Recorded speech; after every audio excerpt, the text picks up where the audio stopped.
cmpradio.net. It's the station.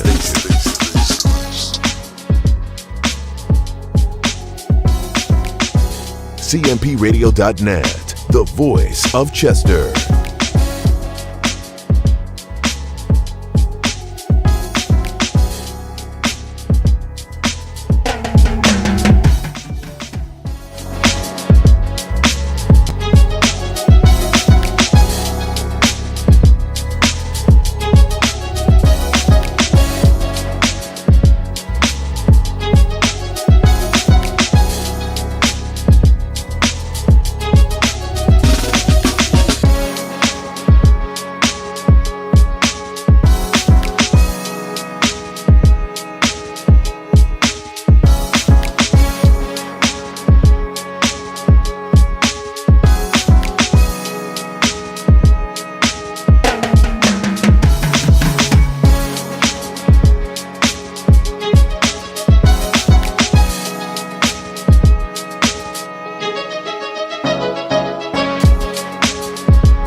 Good afternoon, my beautiful community, my beautiful fans, and for those who are just now joining, welcome to WWJD's special interview segments.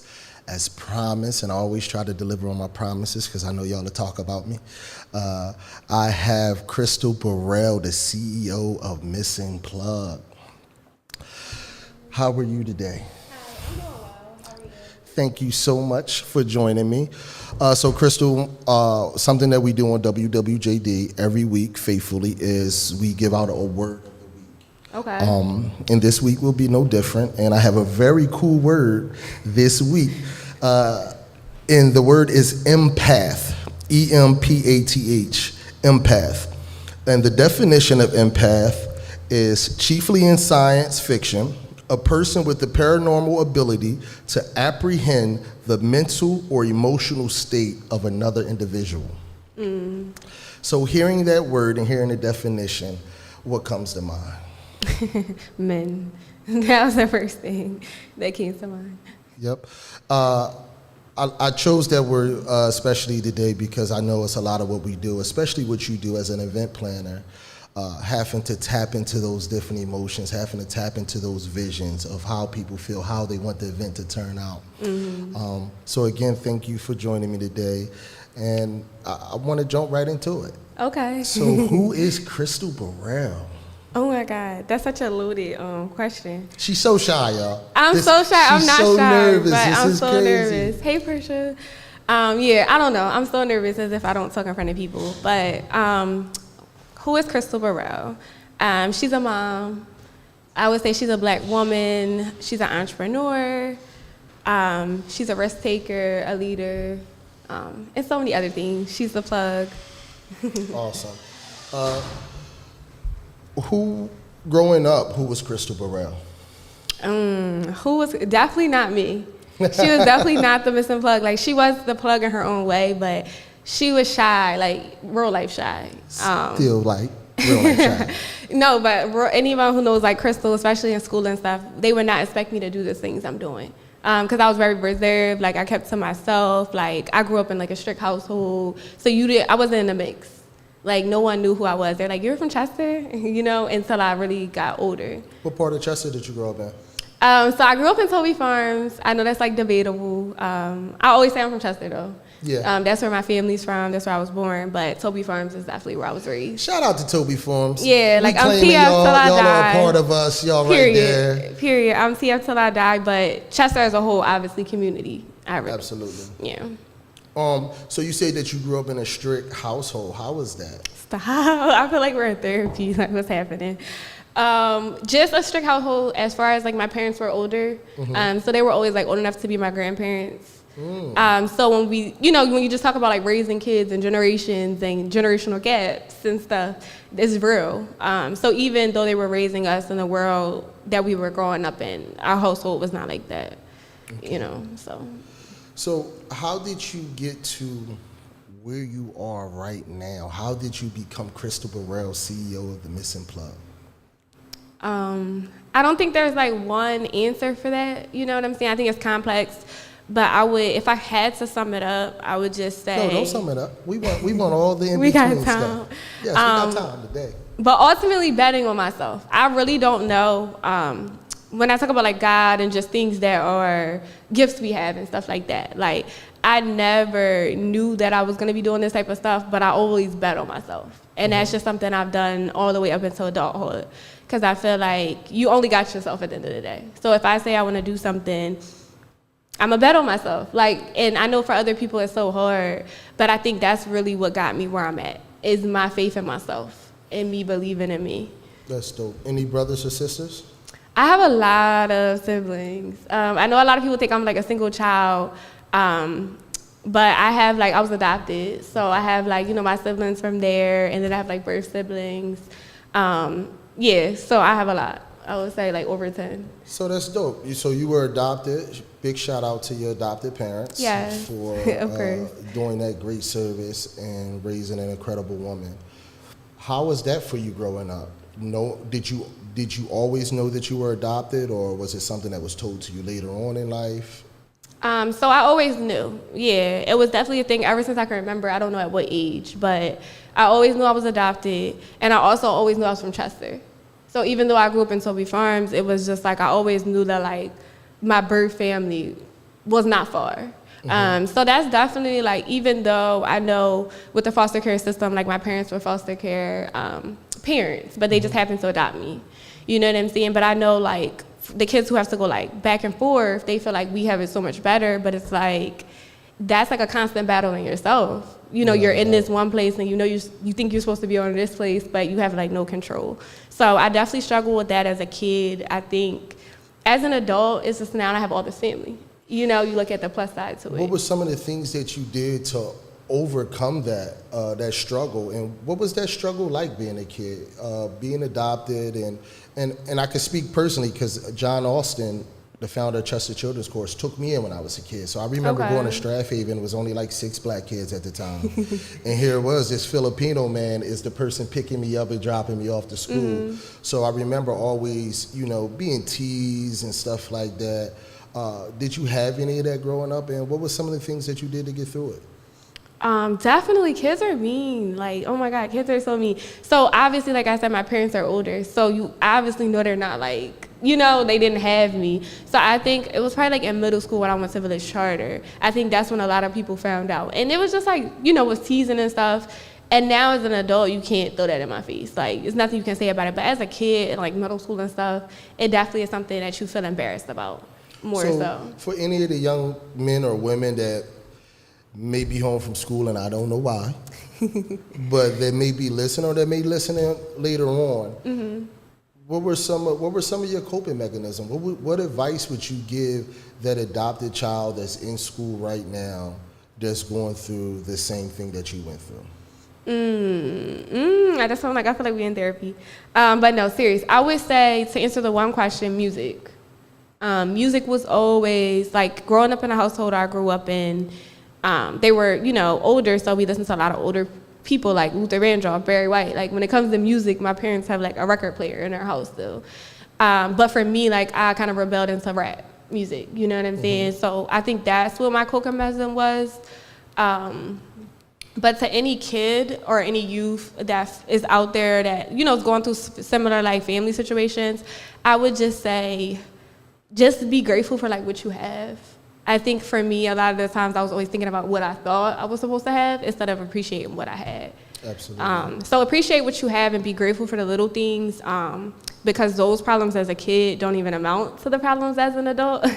So just chill out. It's cool. So I want to point out, first and foremost, hey to everybody that's in our comments, Portia, Kiana Mills, Janelle, what's up, y'all? Thank y'all for tuning in. But I just want to point out for all the young men and women, pay attention to the little things. Like, that's important. Matters. And like you said, a lot of the times, and I was just talking to you about this, about one of the reasons that I love doing the special interview segments, is because it's so easy for people to see you now, right? They see Crystal Burrell missing a plug award, but they didn't know about Crystal Burrell until today that was adopted. Yeah, a lot of people Crystal don't know Burrell that grew up in that strict household with older parents. And that's why this is so dope, because the lesson is in the work.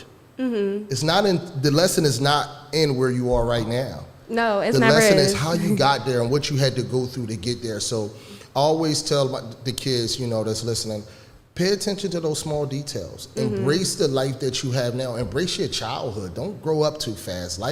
Please don't. At this age, life as an adult is hard.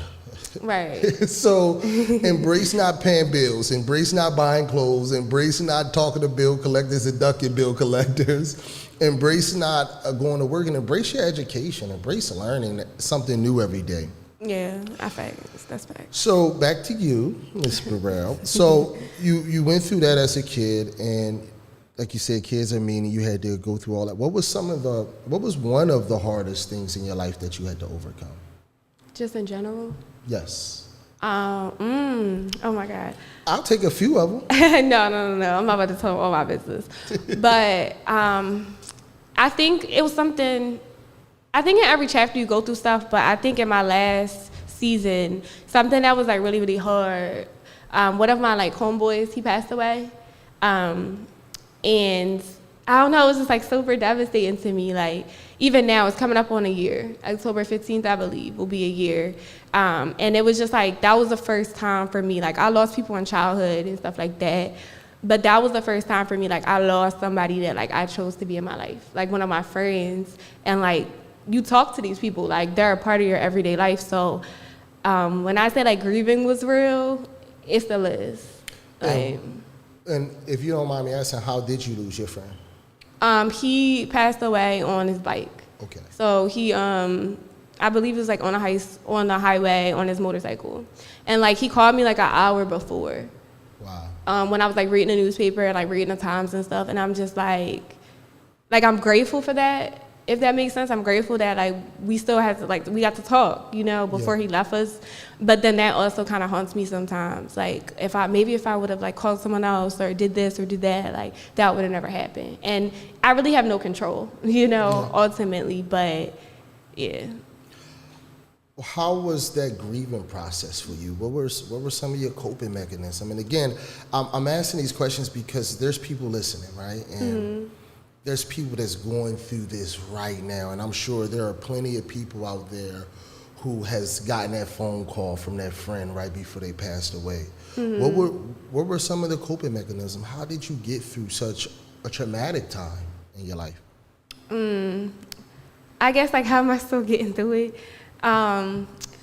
I know music is, like, for me, that's like a soul thing. So, like, music always is helpful. Ironically, like, TikTok videos, like the motivational ones, like, they really help. But I'm not gonna lie, like, I think ultimately, like, God, like, I don't know how, cause, like, I know for like a week straight, I just was on the couch in the same spot. Like, I would take my son to school as fast as I could get there, drop him off, just to go right back down in that same spot and just cry and just be, like, mad at the world. I got up off the couch after a week, you know, because it's like, we can't stay here. You know, you get moments where you think about it and you're like, damn, you're either happy about it or you're mad about it, or I'll just start crying. But you definitely, having faith in something stronger than yourself. And you said something really important, that you're still going through that. And I tell people all the time that grief is stages to grief, but it's also something that doesn't end, right? You don't just get over it. You don't forget about it. It's something that you just learn to cope with better.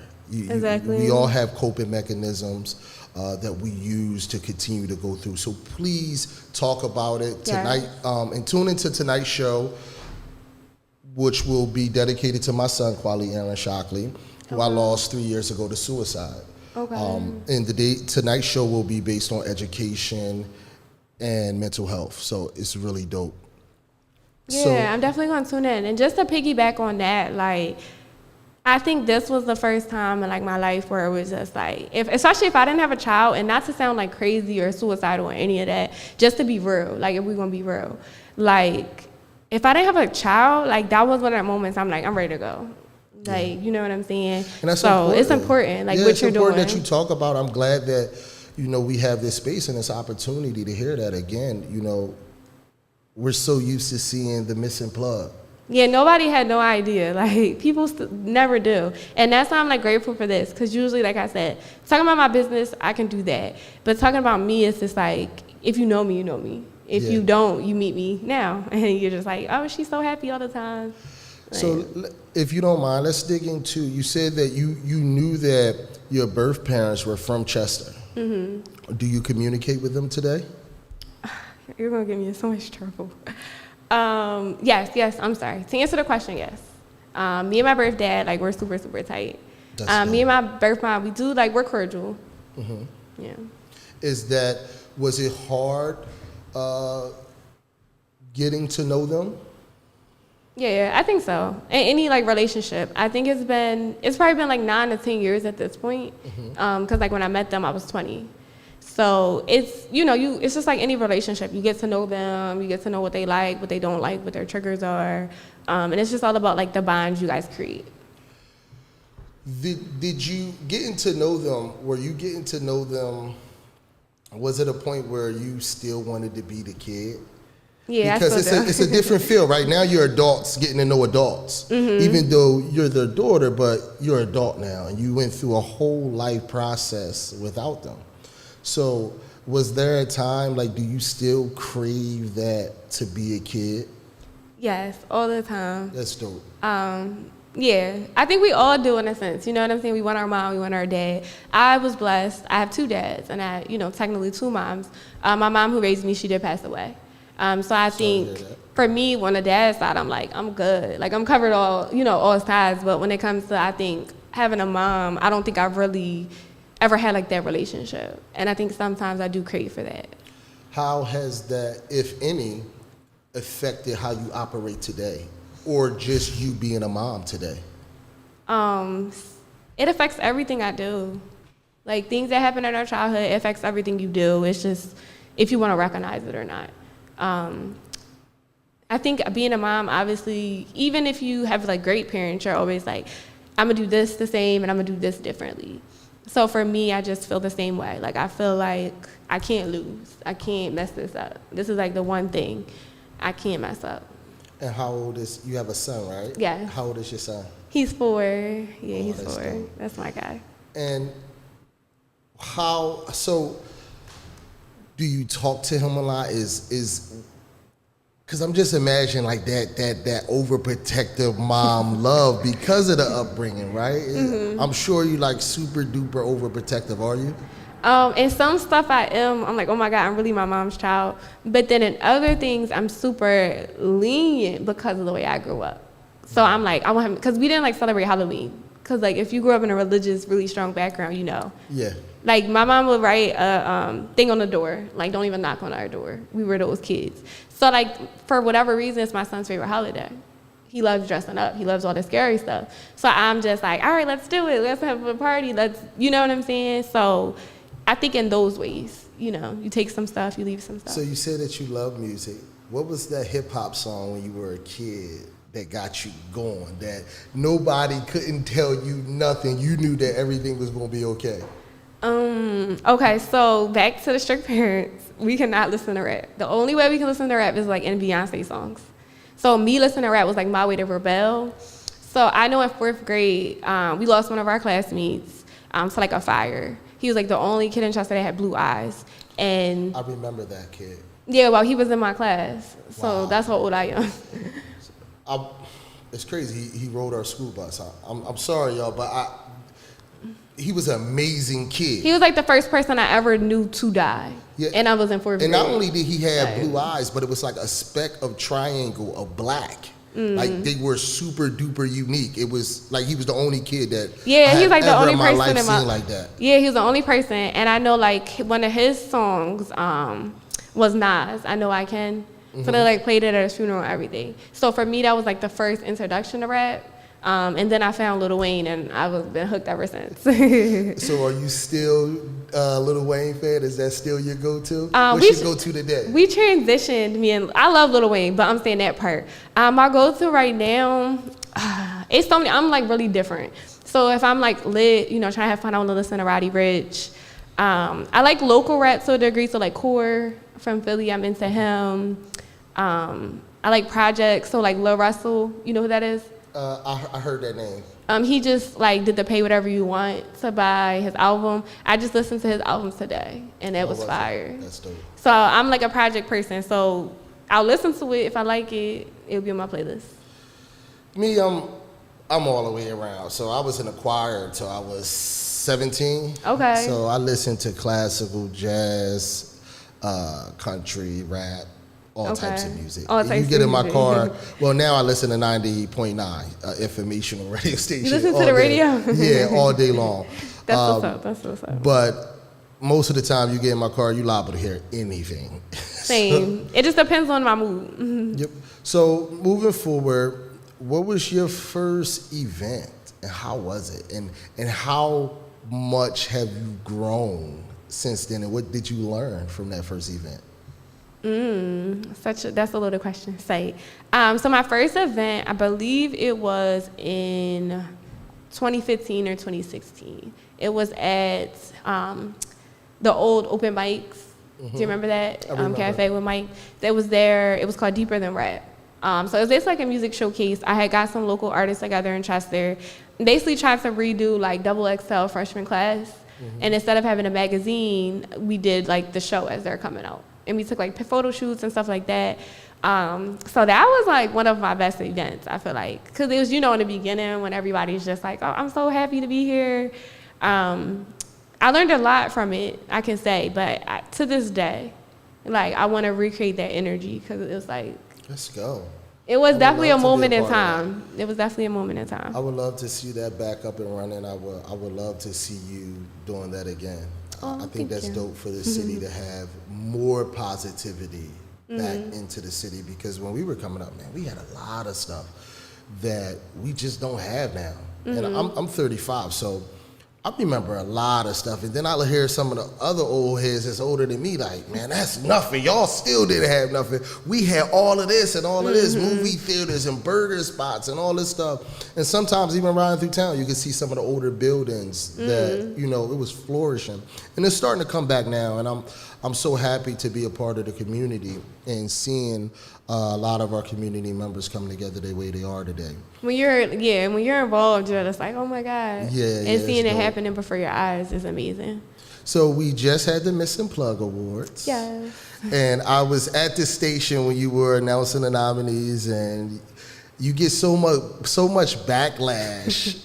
So how does it work? How does one get nominated? Mm-hmm. And how does the whole system work up until they actually get their award? Thank you for asking. It's like, so it has changed over the years. So this was the 4th year. Mm-hmm. So the process has definitely changed. But the process this year was specifically, we had nominations just open. It was like nominate your favorite entrepreneur, your favorite business owner. So you could have put any name in the categories, they were blank. Mm-hmm. And pretty much from that list, I have like a team I work with, and basically they like will tally up, you know, who got a certain amount of things, and those names end up on the list. So essentially for me, the nomination process is just the first round. It's for me to get all the suggestions, right? Because people always say, what about this person? What about that person? Like, you forgot this person. So that was giving the people the option to make sure I don't forget anybody. And then you go back in, and the top people from those lists get, you know, you can vote for. Awesome. I want to read this comment from Dante Hollis, right? Okay. It says, Crystal Burrell, I apologize for being one of the people who chimed in on them not being nominated for a Missing Plug Award. After doing my research on how your nominees are nominated, I was wrong.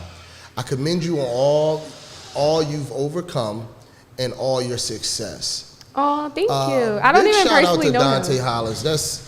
That's really dope that, you know, we have that ability to come back and say, hey, I was wrong. Mm-hmm. You know, that's a part of adulting and understanding that, you know, we didn't get it right the first time. So thank you, Dante, for reaching out, and I hope that, you know, that we got a chance to read your comment, that you feel a little better. Yes.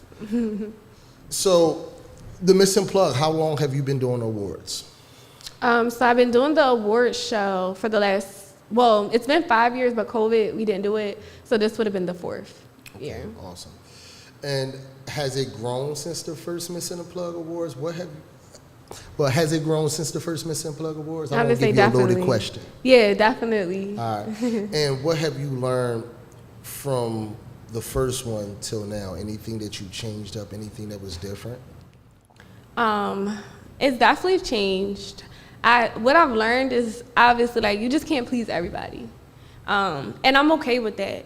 I think ultimately that's the overall lesson, because no matter what you do, like I said, when we explain the nomination process, it's super easy, it's super simple.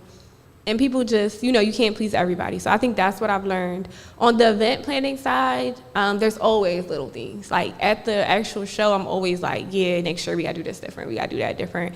We need a different person here. So every year I'm learning how to make the actual production and event better. Now, was not people pleasing something that you had to learn?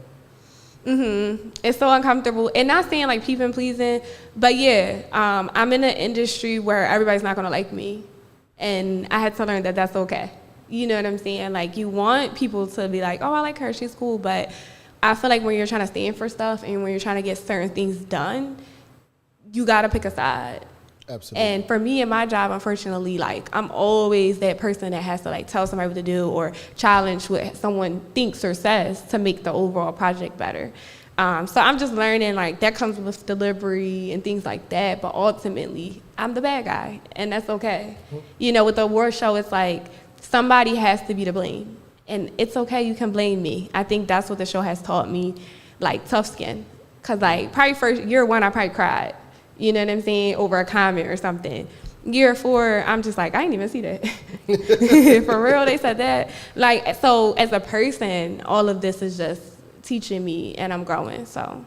So how important was that to you to learn that, being an entrepreneur? Because that within itself, ooh, child, it's a whole different life. Yes. It's like so, oh my God, like, being honest, it's so hard because when I talk about, you know, who I was before, like, I wasn't this person. So you have to learn how to be this person. You have to learn how to be assertive and, you know, make decisions. And then at the same time, people are like, you're mean, or you know what I'm saying? So it's just like you get out of one show for them to try to put you back in that show. So it's like a never ending battle, I would say. What's your thing? So is that music too? You listen to your music, you zone everything out? Yeah, definitely music. Oh my God. If it wasn't for music, that's the thing. But then also just remember why you're doing it. Like, it goes back to God for me. Like, I'm doing what I'm supposed to do, I feel like. So regardless of what happens in my life, I'm going to be good. Like, we going to get it done regardless. Because, like I said about betting on yourself, if I don't do it, who's going to do it? So sometimes it's hard. You know, I'm still human. I still have, like, life going on behind the scenes of everything. But I just have to remain, like, why am I doing this? You know, and come back to that and just be like, all right, God got me. All right, let's do it. What would you say is your greatest strength? My greatest strength? That's a good question. I think my greatest strength is my heart, I would say. I think the way I care about people, like my people, other random people, the way I care about people, I would say. Now, what would you say would be your greatest weakness? I got a lot of weaknesses. Why is that easier to think of? I think my heart is a weakness too, because the way I care about people. Sometimes you can care about people more than you start caring about yourself, and that's really bad. But outside of that, I think thinking that people think like you. Thinking that people, like, you're like, well, I wouldn't have did that. So, you know, being a surprise, having expectations. Yeah. I think that has been something in relationships, all type business, friendship, like expecting stuff from people. Just because I wouldn't do that or just because I would do that, they're not me, you know? So I had to learn to stop thinking for them. My aunt, Dr. Patricia Lewis West, told me something years ago. She said, Josh, a lot of times when you think you found love, you really just found the expectation of it because you're expecting people to give you what you give. And a lot of times when you place an expectation on somebody that they can't live up to, it's really your fault, not theirs. Exactly. So that's dope. How has being an entrepreneur shaped motherhood for you? Because I know you're extremely busy. Lord. Shape motherhood. Well, the business was here first. So it was kind of like having a baby come into that world that was already kind of set up. But it's made my schedule a lot more hectic. Before I could just rock out and do things because I just want to be here and I believe in this business or whatever I'm doing. But now it's just like I have to be really intentional. I have to really have a schedule because regardless of what I'm doing after this, I have to go pick up my kid at a certain time. So just keeping me on my toes at all times. And the Missing Plug, how did you come up with that name? What made you name it the Missing Plug? That's always something I can't answer because all my good ideas, I can't like tell you where they came from. I do know that I feel like regardless my whole life I've been the plug. It's just once I realized it, that's where it came from. And I'm like, all right, well, there's all these plugs. There's no missing plug. But when I actually came up with the name, it was another chapter, another season. Things was happening, and it just was born. That's dope. So, because most of the time, people hear the Missing Plug, and we know what they affiliate the plug with. So, you said that you've been the plug your whole life. Why would you say that? What makes you the plug your whole life? Yeah, it's not a game. I'm really the plug. I think it's my personality. So when we talk about strengths, I've always been in multiple friend groups. I've always known a lot of people. Like, I don't know what it is. So naturally, like, promoting the things I'm doing, the people I'm around, that's my life. So once I realized, and it could be used for bad things too, you know what I'm saying? So it's just what I'm tapping into. That I seen, like, okay, somebody needs something, they'll be like, oh, Chris, I need this random thing. I can find it. I personally think that it's dope that you named it that because the plug has a lot of negativity around it. I love it. Being from the streets of Chester, we all know what the plug means. However, you have put a positive twist on it. And being a positive plug for those in the community wanting to host events, wanting to, whether it's getting married or hosting a party or something like that, and you have great reviews all over. I'm sure you have people during the process that's like, oh, I can't stand her and she gets on my nerves, but most of what I've seen, all of what I've seen, has always turned out amazing. Thank you. So one thing that we're big on WWJD is giving out flowers. Okay. I know you all heard this before, but I'm going to say it anyway. It stems from a statistic that says most men don't receive their first bouquet of flowers until their funeral. So, that's so sad. yes, it's deep. That's why I always repeat it. Yeah. Because give those men and the women those flowers out there, but especially let me ask those you men. this though, really quick, not to go off track. But do you guys physically want flowers, or is it just a saying? I physically want mine. Like, you legit would be cool if I Yes. just pulled up with flowers? Yes, absolutely. Okay. Because that's always a question. Like, the phrase is cool, but... It was so amazing, right? Because we heard this, then CMP, we went out, we bought 200 roses, and we went to Memorial Park on Father's Day, and we were handing out roses. It's one thing to hear the statistic, but it's a whole nother thing to be giving out roses and hear grown men say, dude, this is my first flower. Oh, that's amazing. That's super special. Hey, girl. Yeah, that's super dope. So I want to take this time to give you your flowers. Thank you. And tell you that we are proud of you and thank you so much for all of the hard work that you do in the community. We know that those of us who are entrepreneurs and parents know that it is not an easy task. Getting up, leaving your baby, and being an entrepreneur is no backup plan. It's you. It's like, all right, if I don't make it happen today, I don't have that 9 to 5 guaranteed check coming in. I have to make it happen. So big ups to you. This is WWJD giving you flowers and saying thank you. So speaking of that pressure, how much has that pressure driven you to go harder, knowing that now you have a son that's 4, that's growing, the feet constantly getting bigger. Oh my God. He went from 1T, 2T, 3T, 4, and it's just more and more, and he's a young man, so sneakers, hats, the clothes are a little bit different. I always say the clothes for a young man is way different than going shopping for a young lady. So Yes. how much of that has driven you to go harder? It has definitely driven me, just like period. Because before I was doing it because this is what I'm passionate about, I want to help the community. Now I'm doing it because this is about my legacy. You know what I'm saying? And it's also about, I didn't want to be the parent to just talk to him about like, these are your options, be a good person, I want to show you.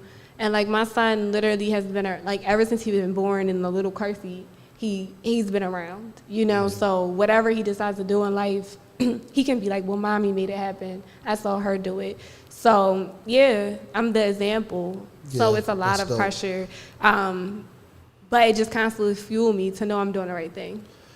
That's super dope, and way to be a part of the legacy changing community, because we are changing our legacy here in Chester. And I always tell people, for me, one of the scariest things is that if the men and women in our community that's in our era don't continue to step up, our whole era will go blank.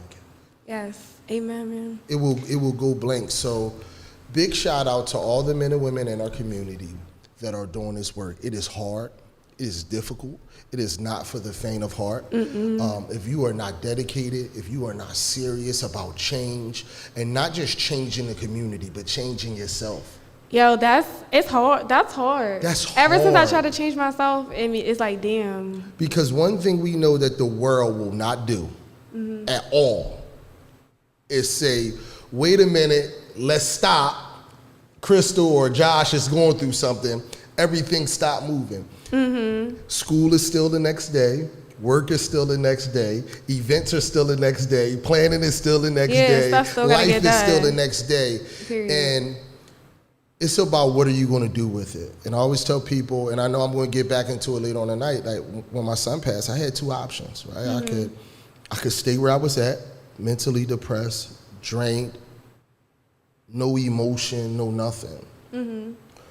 or I could use that to drive me and fuel everything that I was already doing and to continue to do it, but just do it better with more passion, more knowledge, more education about education and mental health. Right.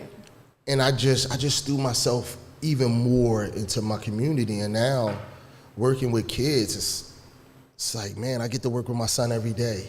Was that did you have multiple kids? Yes. Okay. So my son, Kwali, was the oldest of my children. Okay. He passed away at 13. He was about to be 14. So a lot of times people hear me say I lost my 14-year-old. It's because he passed away May 8th and his birthday is June 2nd. So. As a parent. Yeah, as a parent, my son was 14. So. Okay. However, it changed everything. Changed the way I talk, the way I walk, the way I think, the way I utilize my time, because one of the greatest lessons that it taught me was that we don't have time. And I tell people all the times that we set these alarms, we plan these dates, we plan these events, and a lot of times it makes us arrogant.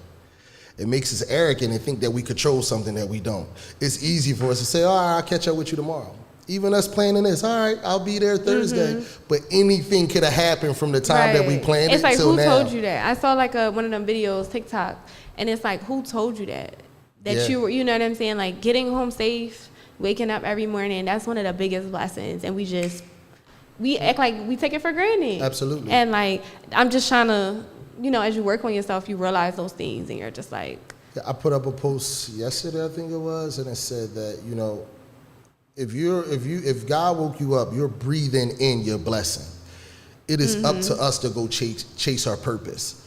And a lot of people always say, but I'm praying, but people forget about that free will. That free will means you have the free will to do the good thing or the wrong thing. It's about your choices. What are you going to do? What work are you going to put in today to get to where you praying to get? Exactly. No, I don't know if you see my quote today. It was like a core verse, and it was like, if you want to be happy, start with your choices. Absolutely. Because we all, God gave us free will, so you have a choice to do whatever you want to do with your life or just sit back and make excuses. And I'm sure I know the answer to this. However, how much has God played a part in everything you do? And has it always been that way? Because we was kids, and I know growing up, we like, nah, I ain't. Shout out to God, man. God is love. But so I was raised with these strict parents. So of course I was into church. I was a praise dancer. I used to run a projector in a choir. 7 days a week in church. As my teenage years, as I got older, of course I left. I branched off, tried to do my own thing. But God has been like a constant thing in my life. Like I wouldn't be here without God. Just from what I was telling you about, like when my homeboy passed, or just certain situations in your life, and you're just like, there's literally no way. Like, I'm good at some of the things I do, but this ain't my plan. This is God's plan. I'm just the person, the messenger. So, yes, I'm working on my relationship with God, and it's just like, they say He will give you the desires of your heart, right? So all the things I want already God. It's just, how bad do I want it? Absolutely. I got to put in that work. And sometimes I be pissed off at God. Like, I would just tell my sister in the car, like, God got a crazy sense of humor, man. But that's my guy. You know what I'm saying? And I wouldn't be here without him. Absolutely. I tell people all the time, they ask me, like, Josh, how, right? They hear my testimony. Like, how are you still doing this? How are you? And I tell them, I don't know.